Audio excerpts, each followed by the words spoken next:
I want to pause at this very point to tell you something about diet and food.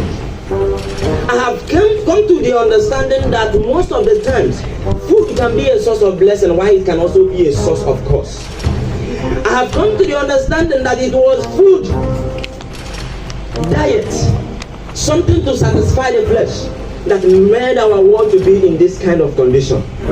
Because it was through diet that our first parents accepted sin and handed over their dominion over to Lucifer.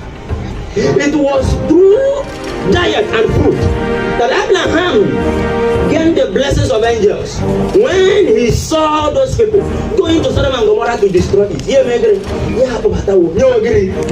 And through that human service he rendered to these angels, God, through that singular service, saved the Lord just because he gave food to angels.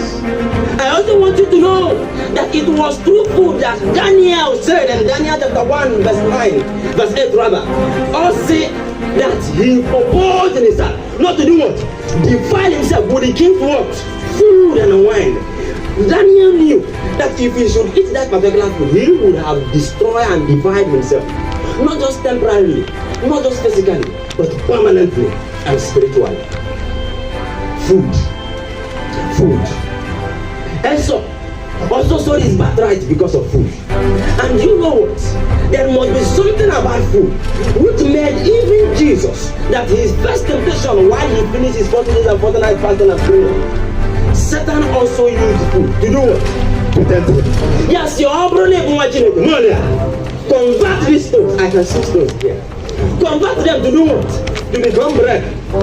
It does not mean that Jesus did not know that he was a man of God, a son of God. He knew.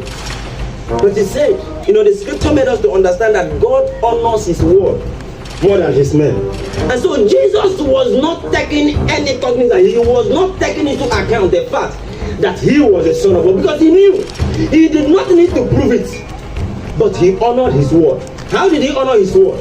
By going back to the book of Isaiah and quoting what the scripture stated there, that man shall not do what? Live by bread alone, but by every word that proceeded out of the mouth of God. By that statement, Jesus honored his word more than his men. And it was through the word that he overcame Satan. Food. And that is why the spirit of prophecy have always told us that we should learn the habit of reforming our health by removing flesh food from our tables. Food. It has a physical and spiritual implication in our lives. Diet. And what